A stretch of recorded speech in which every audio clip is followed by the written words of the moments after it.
Welcome to the Dawg Talk Podcast. Very special guest today, Danny Beal, joins the show. Of course, I'm Spencer Pattison, the voice of the Bird Dawgs, and super pumped to get this podcast rolling and excited to have Danny Beal on. Danny, how are you? Doing well, Spence. Thanks for having me on the Dawg Talk. I like that. That's savvy out of you. I like that a lot.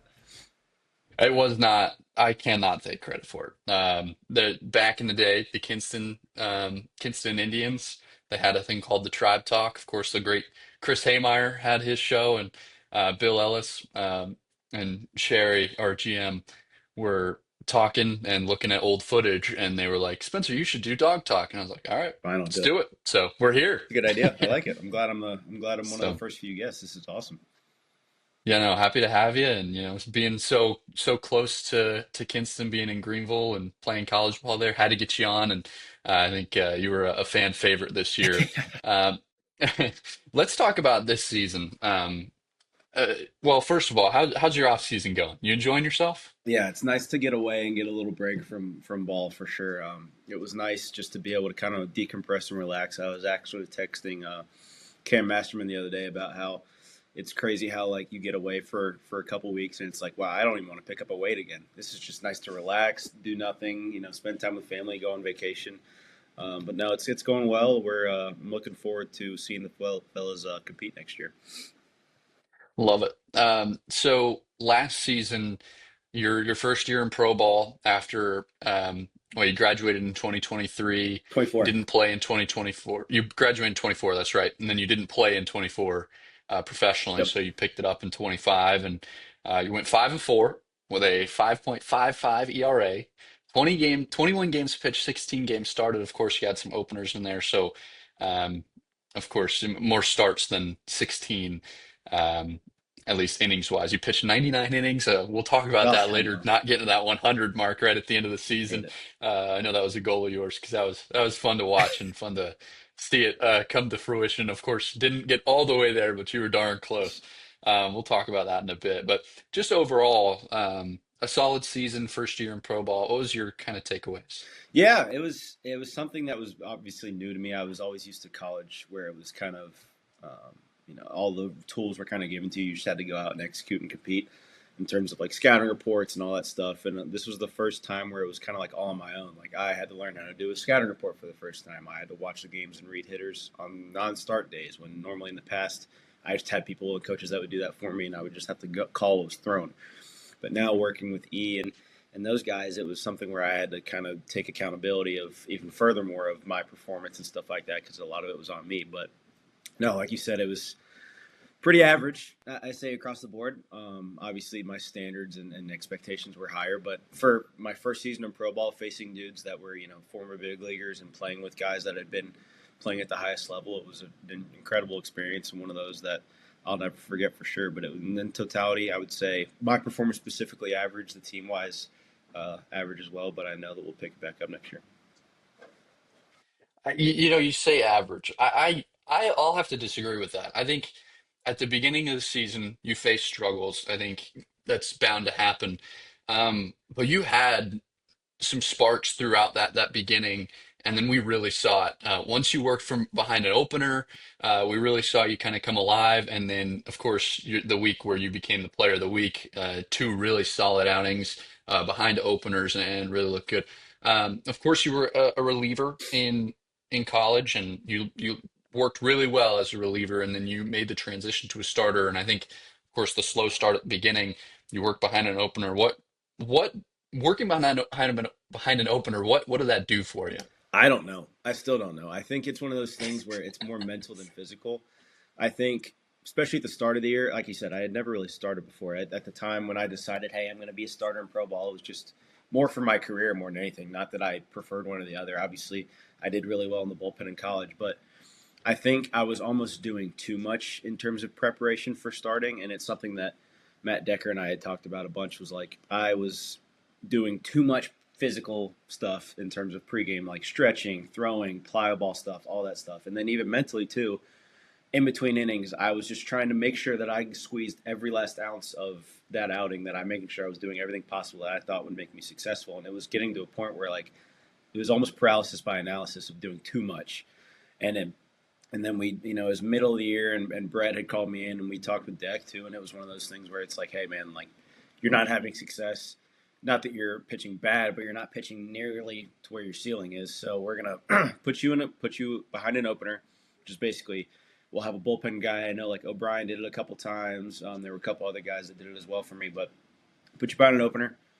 He's gonna throw an inning, maybe two if you're lucky, or if he's lucky, and then you're just gonna cruise through 2 through 7. Because there was a point where Brett brought up a point where like my first inning ERA was like awful. It was like 2 through 5 or 2 through 6 was really good, but inning one my ERA was like a 12. So it's like we have to find a way to fix that. And so I pitched behind an opener, and it was awesome. And I think the mentality of like I'm coming out of the bullpen, kind of like college, of like I don't have to think as much. I'm not doing nearly as much throwing before the game. I kind of scrapped the notebook aspect of it. I would look at the scouting reports and like who was coming up and stuff, but I wouldn't. I was jotting down like I did this thing in college where it was well, better, how, of what did I do well that inning, what did I do, what can I do better, and how am I going to do it throughout each inning. And I think it was just too much, and scrap that. And like you said, towards the back half of the year, even though my arm was coming down to the wire physically, I think mentally it was as sharp as I'd been all year.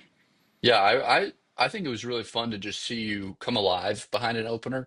And it's you're not watching, get settled into a game. You were settled already when you came in, Correct. which was really entertaining. And of course, you just came in and lights out. That week that you had the pitcher of the week, it was July 8th against Sussex County, 7 innings, 1 hit, 6 strikeouts, and then July 13th against New York. Maybe it was no, it was New York. 6 innings, It was five New York at hits. home. Yep, Yes, New York at five home. hits, 1 run, 2 strikeouts. Specifically, that Sussex County game was so fun because at that time, Sussex County was one of the top in the league.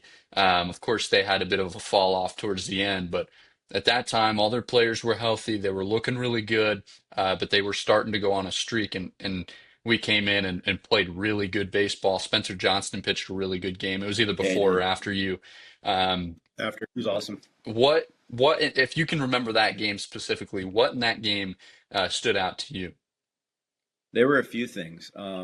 So before the week before that, we were in Mississippi, or maybe 2 weeks before. It was right before we went to Sussex. I remember. And I, over the offseason, had developed this cutter gyro ball pitch that was really, really good in the offseason, and then kind of started to like fade off towards the middle of the year, like just control wise, wasn't getting the same swing and miss unless it was in a really good spot, and kind of popping out of my hand, and couldn't really figure it out. And as we always do, we were screwing around in the bullpen one day, just like messing with pitch grips and stuff. And Nate Roof and Garrett Giebel, who Garrett Giebel was a catcher, but he was still like had like feel for pitches and stuff like that. And I was like, I really need to learn how to throw a true cutter. Like I'm done with like the gyro ball stuff. Like I'll mix it in, but I want to throw like an actual cutter. And we're messing with grips, and I'm throwing a football, and I'm throwing like different cutter grips. And Nate Roof's helped me out a ton. And we finally, when that moved, I was like, okay. And I threw it again and did the same thing and again. And I was like, all right, I'm not gonna like overdo it because then I'm just gonna lose feel for it. Next day, I'll just play catch with it. Played catch with it, average. But then over time, I started to, especially throughout that week, because we were in Mississippi for 8 days, 7 days, whatever it was. I played catch in the same spot of the field to try to keep the routine of like, hey, remember what you did yesterday, like eyesight stuff like that, and it worked really well. And that Sussex outing was the first time that I really threw that cutter like often, and for strikes. And I remember it was, I think their third base coach was talking to TJ, and he was like, "That is the best cutter that I have ever seen." And I played in pro ball for a long time. And I was like, "Well, that's a compliment because I started throwing it 12 days ago." So it was cool to see like that actually come to fruition. Of yeah, I have the two arm slots. Yeah, whatever. Like I have the mix up stuff. But one, it makes my heater play up because the cutter's obviously moving a little bit, but it's a little bit slower. But that outing was kind of the culmination of all right, the cutter's the pitch now because the back half of the year I could throw that first strike any count, get any kind of swing and miss, and that was really my bread and butter. Towards the end, like you said, what kind of helped me propel to be, one of the better pitchers in the back half. That's awesome. I can't believe you picked up a pitch that quick. I Yeah, remember no, that pitch too. That was nasty. I remember that specifically. it was the best one that I really had, and I remember specifically that outing. We had, I think O'Brien opened up, and he like got bases loaded and maybe gave up a run. I can't remember, or might have gotten out of it, but it was like a testy first inning. Like they got four, five, six guys up to the plate. And I remember I was starting to throw in the bullpen, and Drew Durst, of all people, was like trying to tell me, and he'll admit to this, but he was like trying to tell me like how to warm up and how to do things. And I'll make sure I got it. Like, trust, like, hey, I've done this for a long time. And I go out there and throw 7 shutout, whatever it was, and I'll come back down to the bullpen. I'm like, Drew, was that good enough? Do you think I did enough pregame to get ready? And I was just messing with him. But there were a lot of things that went into that outing that made it really special. Yeah, no, that was a fun one for sure. Um, Now talking about pitch mixes and grips and um, specifically arm slots. That's one thing that's really unique about you. You have two different arm slots, and I remember talking to you right before the season started, before I had watched you at all. Um, you were telling me your mixes, and then you said I also have two different arm slots. I have a lower slot that I throw in there every once in a while, but I might not use it. Um, what made you use it? Why did you well, first of all, why didn't or why weren't you going to use it? And then why did you choose to use it? So, brief backstory on it. I was in college at my sophomore year, and I was pitching really bad. My head coach, Cliff Godwin, was basically like, hey, you need to change something or else you're not going to have a spot on the team next year. And I was like, okay, well, that's pretty dire. So I needed to figure something out quick. So my pitching coach, Austin Knight, and I worked a ton on, just trying to find whether it was a new pitch, just a wrinkle to get the people off or the hitters off of what I had already been offering, which was not good enough, clearly. So one day we're in the bullpen. He's rolling me ground balls. He's like, throw this as natural as humanly possible. I want you literally just to feel like whatever your arm slot comes out of, that's just make it feel comfortable.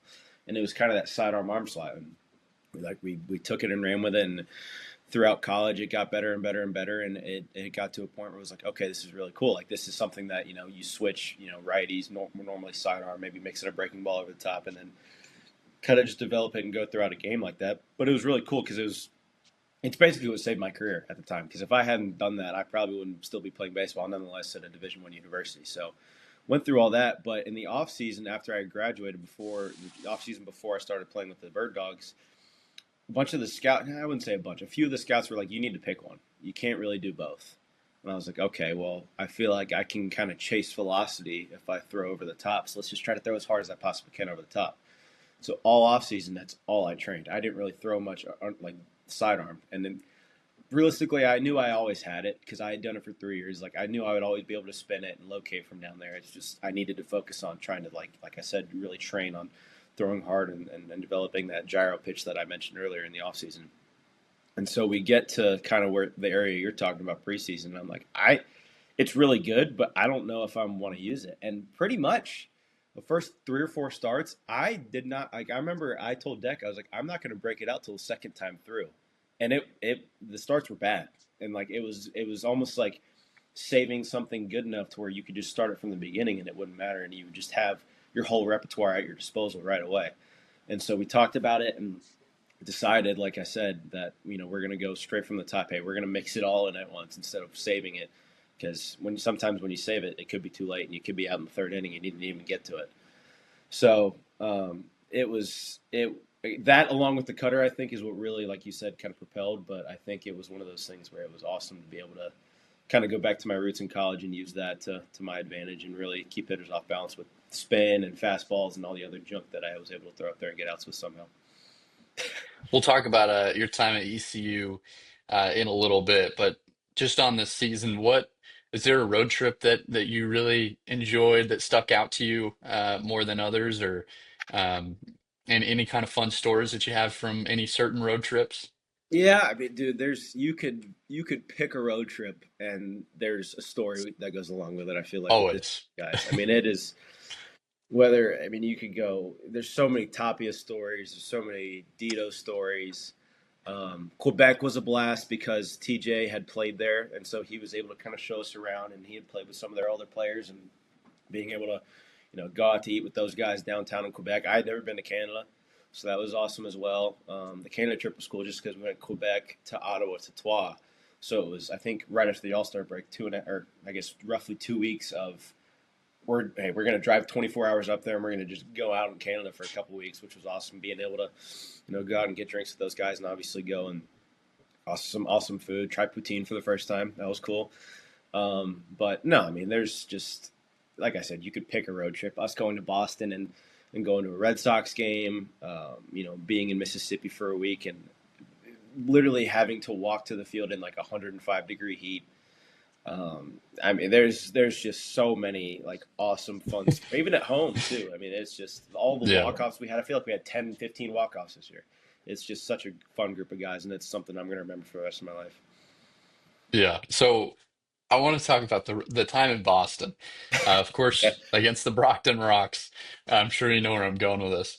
Um, Matt Decker got you some tickets yeah. for the Red Sox game. You're a big Red Sox fan, so this wasn't your first time to Fenway, correct? I had been to Fenway in like '09, and so I don't really remember Gotcha. it. But that was like the first like, okay, I comprehend everything that's going on. This is sick. So yeah, you get to see Fenway. You really get to enjoy it. Um, you went to the team store. I did. That was fun. You can take it from here. Yeah, so I think, God, I don't even remember who I went with. We took an Uber from the team hotel. It was like 45 minutes from Fenway. So we got there, and again, being a Red Sox fan, I wanted to take it all in. We were in the midst of like an 11-game losing streak. The Bird Dogs were, and I'm like, I need to kind of get away with the fellas, like just experience it all. So I was like, okay, so we're gonna go to the team store. There's a bleacher bar that used to be, so it's in center field. It used to be an old, like tractor or like lawnmower like safe or like a garage, and they turned it into a bar to where you can go to the fence and you can look out and you're on the field. So it was very cool. So we went there, got some food early, walked around, saw Deck, got the tickets, went to the team store, and I got a sweatshirt for my girlfriend. I got a sweatshirt for my dad for his birthday. I got this stack of books that they have like mystery packs of like a bunch of old yearbooks for the Red Sox. Cool. I got a Pedro Martinez All-Star Game jersey. I got a ton of stuff. It was awesome. I was in heaven. It was Fenway Park. And so I carried it around with me, and I should have probably planned this better because I figured that if I get it early enough that it will be there later it won't be there later in terms of like if I don't get like these books now or this jersey now or these sweatshirts, they're going to be gone later because it was a packed game. It was a Rays game. So I just wore it, had to carry it around the rest of the game. Hung out with the guys. Met Ramon Vasquez, the Red Sox bench coach, his brother-in-law, which was very very cool. But after the game, as you would probably imagine, we went to a bar and hung out. We met some friends and were able to hang out and stuff. And we were at Cask and Flagon, which is behind center field. And I remember I set my stuff down next to my chair just because I didn't want to like keep holding it. My arms were getting tired. It's a long day. And so I set it down next to my chair. I'm talking to DiDamaso. Don't think anything of it. 10 minutes later, turn back around. I'm like, where's my stuff? I'm like, I can't find it. And I'm like, all right. Obviously, like Greg or somebody is screwing with me. Like they just hid my stuff just to mess with me. And I'm like, all right, where's my stuff? And they're like, we don't know. And I'm like, all right, joke's over. Like I spent like $400. Like this isn't a joke anymore. Like, come on, what are we doing? And they seriously had no clue. And to this day, I still don't know where that stuff is. I think somebody must have just walked by and pickpocketed it because they saw a vulnerable target that had probably had a few too many cocktails. But no, that trip sucked. It's the 11-game losing streak on top of losing all that stuff. That was not ideal. Not my best moment. But there's so many more, man. I mean, there's 100 Quebec stories. There's so many other like just unbelievable, stupid. Like even when last series of the year when we went to Pittsburgh, that was a blast too. So just so much stuff. Yeah, no, that's awesome. So, speaking of that last road trip, Cleveland and Pittsburgh, two really fun places to be in.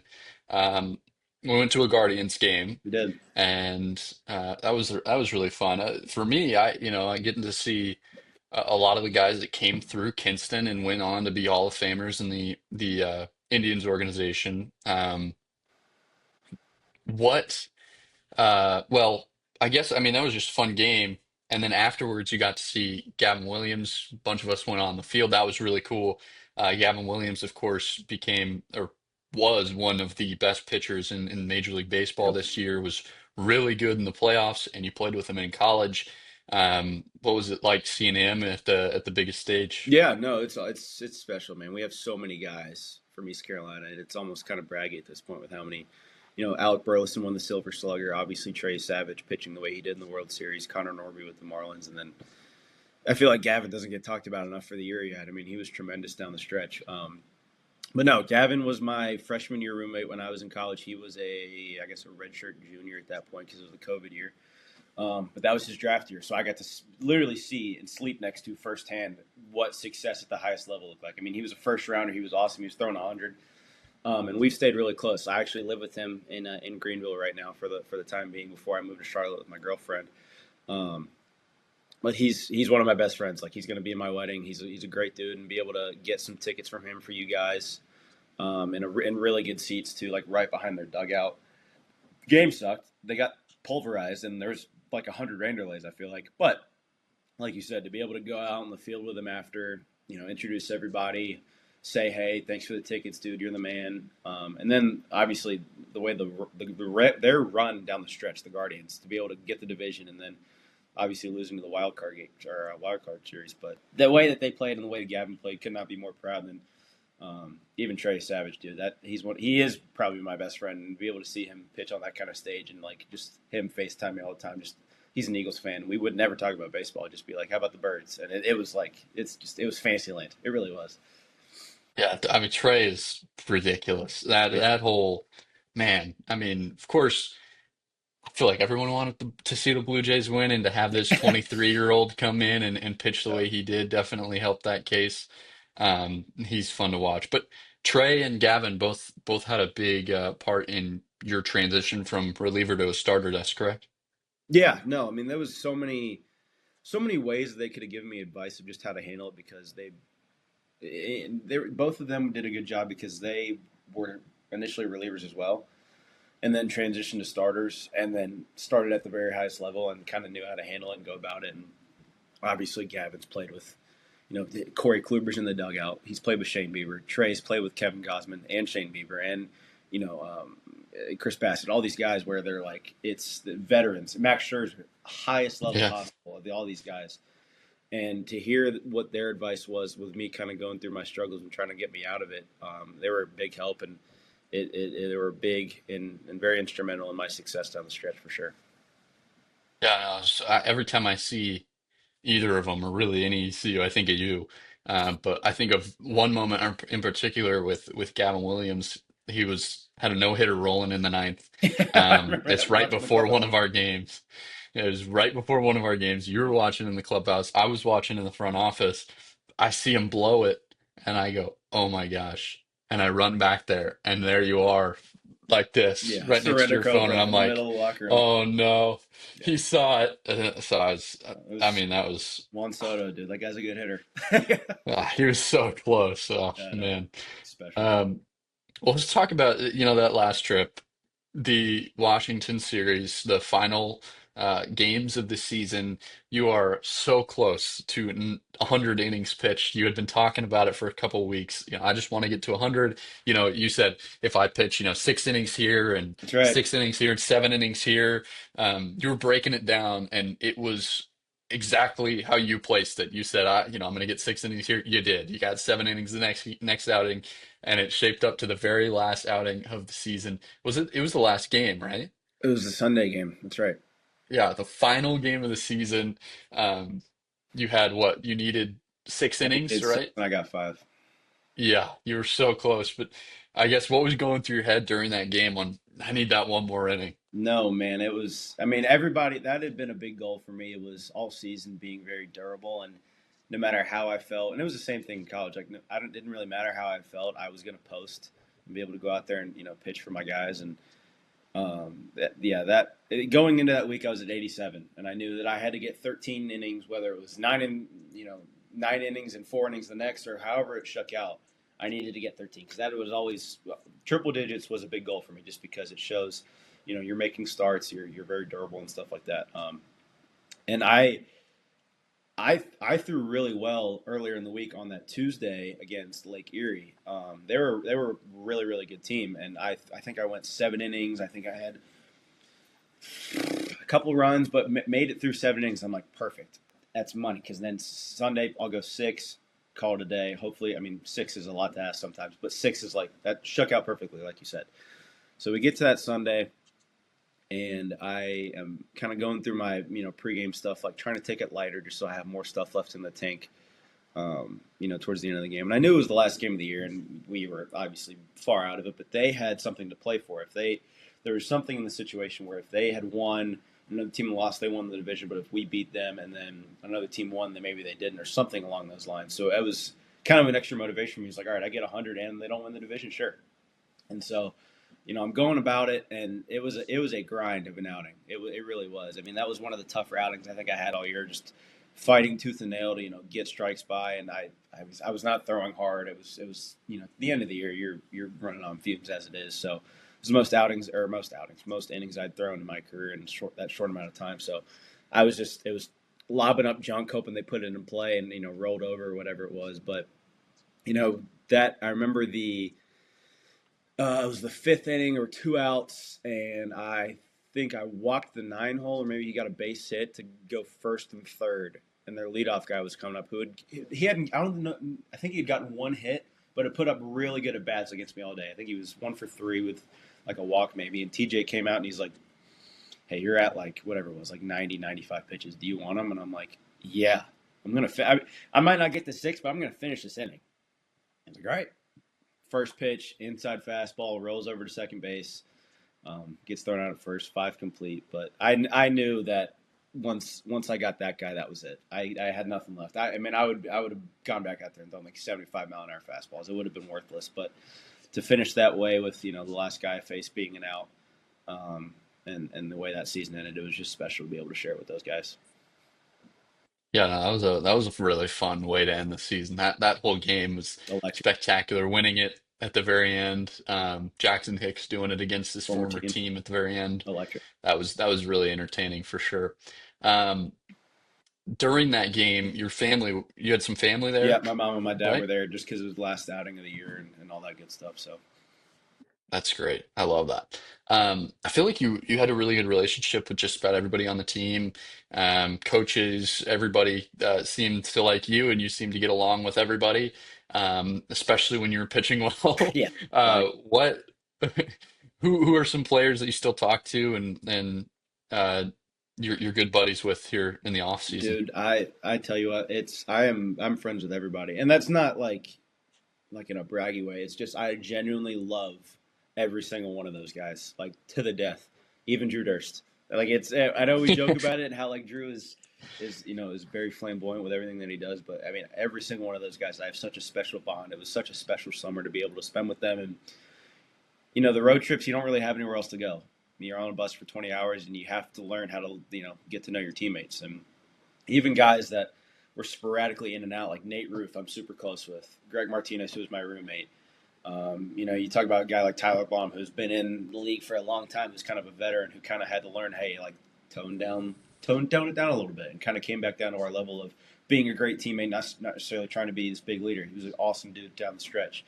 You talked about Di Damaso, BK, who's in Dubai right now. We were talking about before we came on to record, but so many guys that you get so close with. I still Snapchat Axel every single day. Like Tapia, we talk. It's like even Cam Masterman too. It's like I said. There's so many guys that I still keep in contact with just because I genuinely care like about their success. Not even like baseball. Just like I want like they're my friends. They're going to be at my wedding. Like all these guys. Especially. Was awesome. But yeah, there's so many guys that I care about and I still talk to Cam Guidry and Ali and all those guys. So I know I pretty much named everybody, but I love all those guys to death. And they're a great group of guys, and I could not have been more blessed to strapping on with them. Yeah, bunch of fun guys for sure.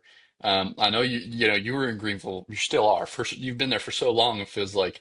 I'm a resident. But you never really had much reason to come down to Kinston before Bird Dogs. So I'm curious, what were some of your favorite things to do here? Food places, like what did you enjoy the most while being in Kinston? Yeah, there were some. I knew some people from down there just because of my time at ECU, like Cam McCrae, who's we played golf with Carter Creek all the time in college, so that was always fun to do with the guys. Peach House was good. Peach House always did a really good job. There were some fun spots. I mean, it was be able to more or less like the area that we were in where we essentially had like frat row with all of our houses like next to each other. It was like next door, around the corner, across the street. We were all right there. So to be able to literally just walk across the street and watch a movie with E, walk across the street and play poker, or the guys coming into our living room, me and Gallagher, have each other in headlocks because the Yankees and the Red Sox are playing. Like just stuff like that, to where it's truly like a college atmosphere where all your best friends are right next to each other. And you wake up the next day, you're playing baseball, you go to bed, and that's it. And it was just so cool. But no, I mean there were a bunch of nice restaurants. Like Jay's 108 was phenomenal. Being able to drive up to Greenville with the guys and go out to the bars with my friends, or go out to eat at Sup Dogs, or take them to a nice steak up there too was very special, and be able to show them around. I felt like a tour guide sometimes when we were up there. But no, it was a nice little area, especially being close to home with so many friends that I knew an area where I could show them all around. ECU football ain't looking too bad right now. Hey, They're I was at a wedding on Saturday, and a bunch of oof, fans were there, and being able to watch that on the big screen, very very cool. love it. The your favorite road trip, just place to play, um, like the actual atmosphere of the field, uh, stadium, and everything. I feel like the cop out answer is Quebec. Like Yeah, I mean that's fair. Quebec was so cool for me, just because it brought me back to college, because they are into every single pitch, whether they know what's realistically going on or not. They care. Like they're into every single pitch. They have chants. They have an MC that does a great job. TJ was telling me all the stories about when he played there. Obviously, they won for the 17th time in a row this year.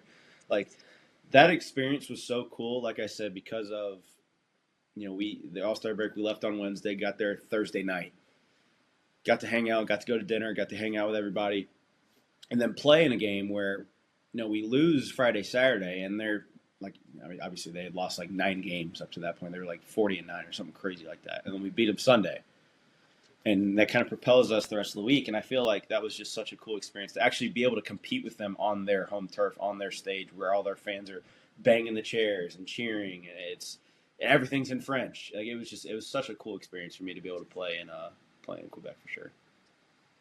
They'll sellouts every night. I mean, and it's Yeah, I mean they do definitely such a an good job, atmosphere. really do. Yeah. One thing I have not talked to you about, but I read about it and I've heard other people bring it up, but I want to know the story from you. You met Ric Flair.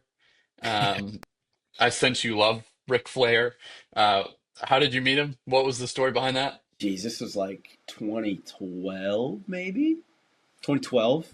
When I was younger, every year my dad and I would go Christmas shopping in Charlotte, just because they have a huge mall and there's a bunch of stuff there, and it's easy, just it's cheap, whatever. And we get there around lunch, and we stop in, and we're like, hey, let's grab like something to eat, so we're not cranky the rest of the day when we're shopping for your mom and your sister and stuff. I'm like, all right. So we go in, we sit down, we eat, and there's a guy sitting at like literally the end of the bar, like the last possible seat in the corner, and I don't know, he was probably hammered. It was noon, so it was being very on par for him to be drinking already. But we sit down, and I keep looking over, and I'm like, I think that's Ric Flair. Like he's just sitting there, and I can tell by the hair. I kind of see the side of his face. I think that's Ric Flair.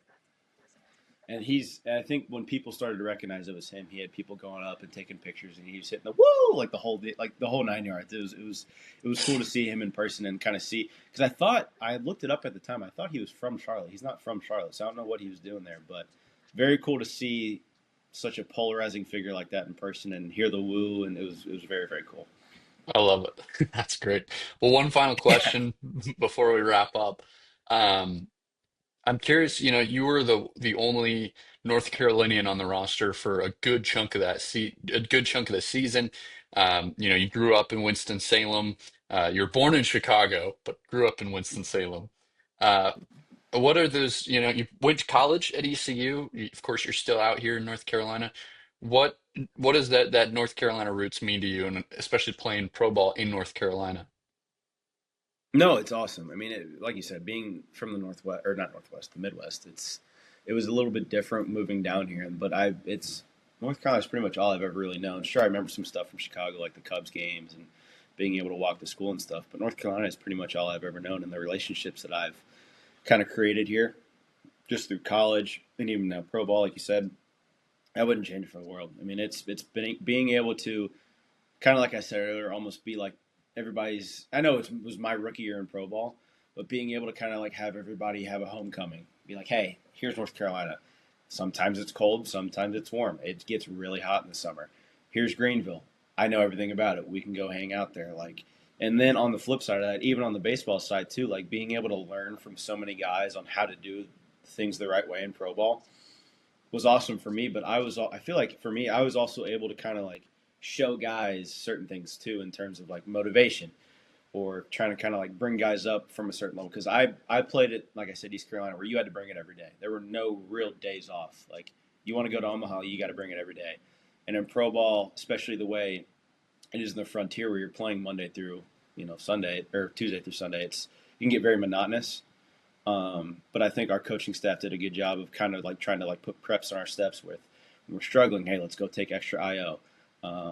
When we're struggling, hey, don't come to the field today, like stuff like that, where, there were little wrinkles where it make it a little bit easier. But I think I did a good job of being able to kind of raise everybody when, I could tell the vibes were down that day, whether it was, we don't want to be here because it's too hot, or we're playing like crap. Let's just mail it in. Like, no, let's actually show up and play for the fans that paid tickets to come watch and everybody else that poured a lot of time and money and effort into the program. So it was so much fun, man. I genuinely would not trade those 4 months for anything. Love it. Well, Danny, appreciate the time. Thanks for coming on, and looking forward to continue doing some more of these Dawg Talk podcasts. It's been a great first episode here with Danny Beal. Danny, thank you. Yeah, no problem. Can't wait to see the other episodes, but can't wait to hear your voice on the calls here in the summer. But I appreciate you having me on, Spence. Appreciate you, Danny. Well, thank you so much for watching, and we'll see you next time.